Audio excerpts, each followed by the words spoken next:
So in the past, I said that Canto 4 is Limbus Companies' magnum opus. I said that as in my opinion, it was a masterpiece. It far surpassed the prior chapters. And going into Canto 5, I was wondering how they would follow such an amazing story. A story about life beating people down and them gaining the hope to overcome it. How do you follow up after a masterpiece? And the answer is very simple.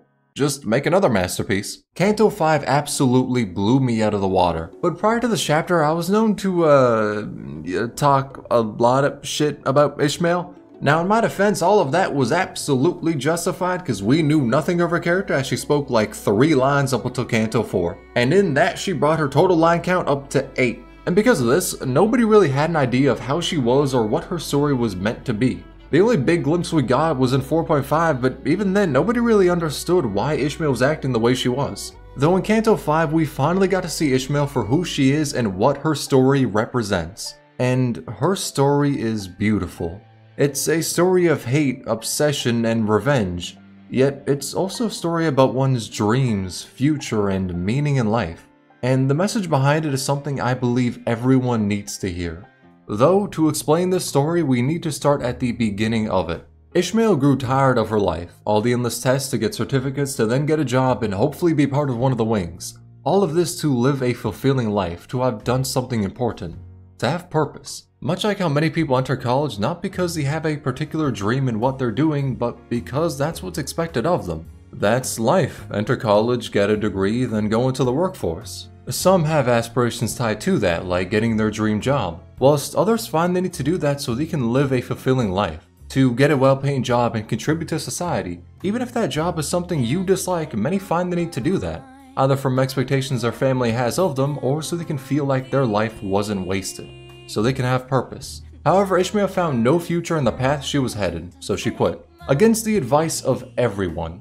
And from there, her life was aimless. She was either looking for a place to find purpose or a place to die. Either one worked for her. And that led her to find the recruitment posting for a job as a whaler, to work on the Pequod ship under Captain Ahab. Now at first, Ishmael looked up to Ahab and wanted to be like her. She saw how Ahab had something she was striving towards, goals she wishes to accomplish. And to someone like her who held no aspirations, Ahab was almost enviable. Ishmael wasn't just in a slump to figure out what she wishes to do. She wasn't going through a brief sense of aimlessness in her life. No, she was completely unsure about who she even was. Going so far as to think she's shallower than a whale, she thought of herself as less than human. And the inability to figure out what she wants out of life eventually boiled over, with her remarking that people wish to connect with others in life as a way to stave off loneliness, but says how can she connect with others when she doesn't know herself? At this point, during the self-reflection inside the carcass of a whale, she came to understand how she doesn't know anything about her life. That is, until Queequeg drops a rope to save Ishmael. She had just stated that she doesn't know where to go in life, doesn't know who she is or what she wants. But after seeing the rope, she wanted to grab onto it, to make an effort and save herself. As the answer she's been looking for, what she wanted in life, was right there before her. 이스마엘! 줄 꽉 잡아라! This is when she had finally grasped a goal in life, when she was reborn. Her answer to what she wants in life was to be with Queequeg. People wish to be with others in life to help fight loneliness, and Ishmael finally found who she wanted to spend her life with. She finally found hope, and they'll be able to live together, to walk side by side on a port with the sun setting, holding tasty treats in their hands, with their only thought being, what should we do tomorrow? They'll be able to achieve that goal after they kill the pallid whale. After that, everything will be perfect. 덤덤하게 살아갈 수 있을지를.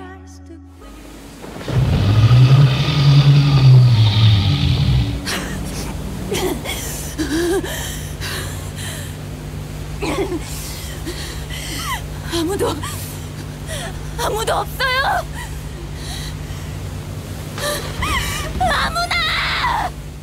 Of course, that goal never came to fruition. Just as soon as she held onto Queequeg's rope to gain hope, she now holds onto her hollow coffin, having lost everything. At this point, Ishmael was empty. Her fresh dreams all dissipated in the blink of an eye after the whale consumed them. However, she was soon able to find something to fill her up. Hate, obsession, and revenge. When she was holding onto the hollow coffin, she saw Ahab laughing maniacally at the whale. And that was when a new obsession was born.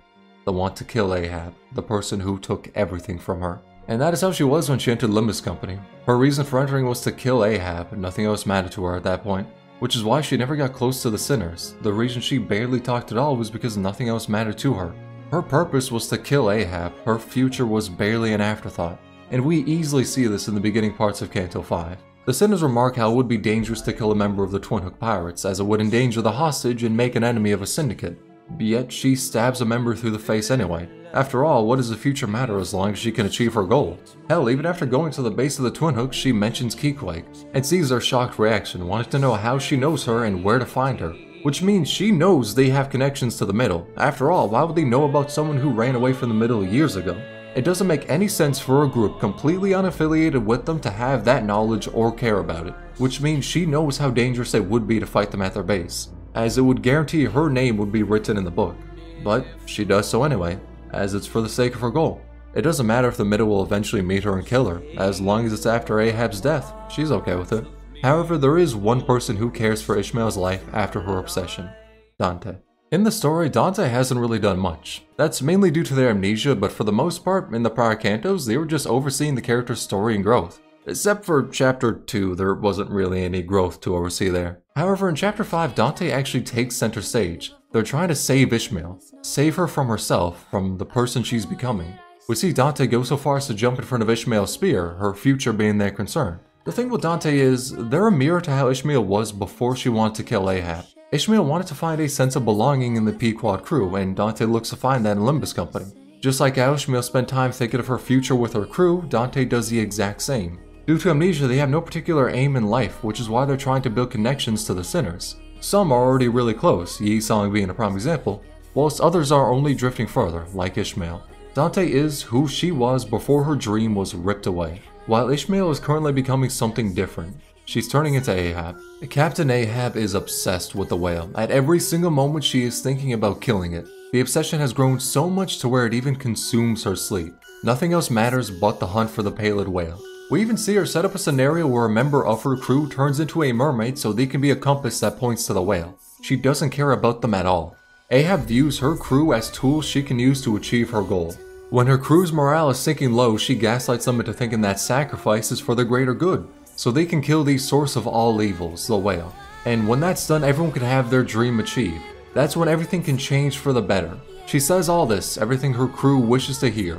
A collection of whalers who wish to forget about their past and look to the future, towards better times. Yet she doesn't care to tell them how they will all die if they try to fight the whale. She says they can hunt it and kill it, but never brings up how impossible of a task that really is. Or says how it's the source of all evils, yet after its death we can see how nothing has changed at all. The Integral just wants to kill the other calamities. The evils of the world haven't been eradicated. The whale doesn't have a grand purpose in the world. It doesn't spawn all of these evils. It's just another beast. Though if she told them that, then the crew might leave her, and she has no use for people that won't help her achieve her goals. She's basically a cult leader, and is the exact opposite of Dante. Ahab views her life as more important than her crew's as she gave them purpose, while Dante finds purpose for their life in their crew. Ahab says only their opinion matters, while Dante looks and listens to the sinners around them. Ahab glorifies sacrifice as a way to manipulate people, use them and then discard them as tools. Yet Dante shares the pain of every single death. They know how sacrifice should not be glorified. Ahab is fine with throwing away everyone and their dreams just so she can kill the whale. The ends justify the means. Whilst Dante views everyone striving for their dreams as something worth struggling for, and will even jump in the face of danger to protect their futures. All of this is to say that Ahab is absolute scum of the earth, and Ishmael is turning into her. In 4.5, Ishmael tried to warn Virgilius that they are not ready to face the whale or Ahab. Now, if that concern was born for the well-being of the crew, or because she was worried they would fail to kill Ahab, I don't know. But what I do know is, after this, she slowly became Ahab. In the past, Ishmael said how Ahab views everyone with equal indifference, and in Canto 5 we see her ignore the sinners and do what she believes is right, either taking command of the ship or killing members of a syndicate. And when Sinclair gets mad at her for this, she just laughs at him with indifference. Ahab put her crew in danger for her goals, and Ishmael made enemies with the middle for her goals. Ishmael hates the glorification of sacrifice, as that is what Ahab used to manipulate her crew. Yet she is fine with taking the risk of entering the whale's mouth. Something that will hopefully work out, but they had no way of guaranteeing that everyone would have been safe inside the whale. It was a gamble, one she mocked Rhodey about. And when Dante was unsure about the plan, Ishmael gave them a look saying, "You came this far for the golden bow. You're not going back empty-handed now, are you?" We can see all these different moments where Ishmael is becoming Ahab. And this all boils over into when she meets the whale. By then, she is barely Ishmael. 모든 부조리, 모든 이별은 그 고래가 자아내는 악에 의해 자행되었으니 소리쳐라! 외쳐라! 노자비! 더 빨리! 우리는 그것을 죽이고 모든 것이 제자리에 돌아가는 것을 지켜볼 것이다! 반갑다! 네 빌어먹을 고래 새끼야! Ahab became Ishmael's paled whale, and upon seeing her face to face, she immediately went to kill her. The only reason she stopped is because Keequeg was there. Seeing her stopped Ishmael from fighting. However, she still wished to murder Ahab. She couldn't forgive her. Even with Keequeg standing in front of her, she was too obsessed with Ahab to let her revenge go. They still need to kill the whale to escape, but even with her memories being shown to her, the essentially happiest moments of her life, which is heartbreaking to say, she will still not forgive. And Ahab wants to be the one to kill the whale. That obsession, that singular goal of killing the whale, makes her manifest ego, where she takes the lives of her remaining crew and uses them as weapons, takes their lives and converts them into what she always viewed them as, tools. And here she says her most telling line. Anyone who serves her purpose, holds her hatred, is an extension of her, an extension of her will. Which is why Ahab has been gaslighting Ishmael throughout this entire chapter. She's blamed Ishmael for countless things to build her hatred, making Ishmael resent her. If Ishmael gives in to that hate and gets vengeance, kills her obsession, then she becomes another Ahab. And the worst part is, it's working. Her heart was filled with that singular obsession. This is when she has lost herself, unable to recognize even her own form.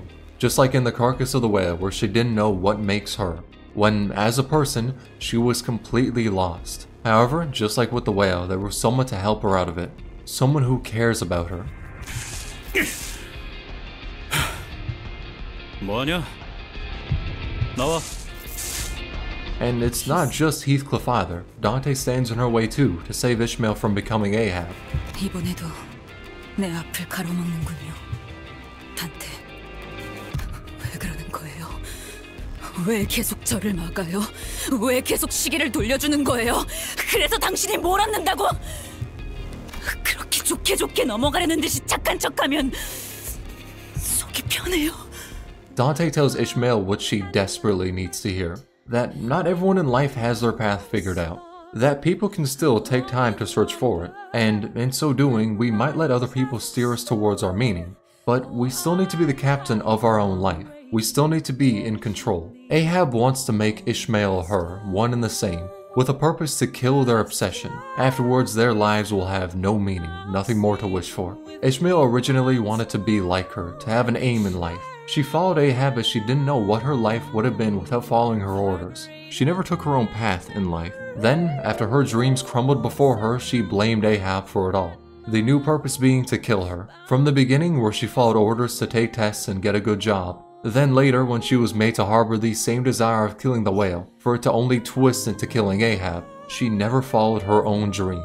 Which is why she chose to not kill Ahab. Doing so would have left her hollow. She blamed her traumatic past on Ahab to dissolve herself of the guilt, as a way to live with herself. But because of Dante's efforts, she now accepts herself, carries the weight of her actions with her, and decides to instead follow her compass, Dante. And the first step, the first major part of her life that she herself, nobody else, chose to do is to let Ahab live. Canto 5 starts as a story of hate, obsession, and revenge, yet evolves into a story of one's dreams, future, and meaning in life. The message is that even if you make mistakes in life, even though you may falter, what matters the most is that you are choosing the direction of your life. Others may help guide you, but these should never lead you. With your own hands, you must take your future. 내가 모는 배가 좀 흔들릴 테니 다들 꽉 잡아!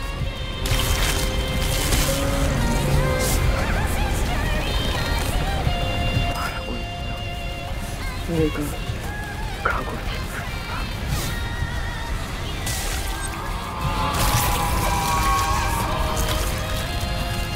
In a day and age where everyone's obsessed with the expectations of others, following other people's meanings and definitions of success, of purpose, where it's common to hear people say that by this age you should have a job that pays you this much, or else you've completely failed in life. It's beautiful to hear a message that, in life, you will make mistakes. You will falter and not know where to go, what you want, or who you really are.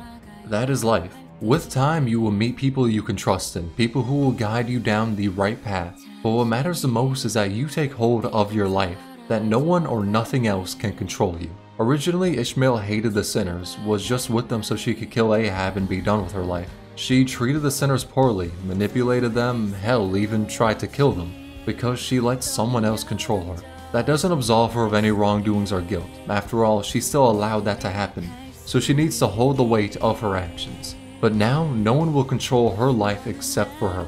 She stays in Limbus Company not due to a desire for revenge, but because she wants to voyage with her friends and see what life has in store for them. In store for her, a person who has finally gotten her freedom.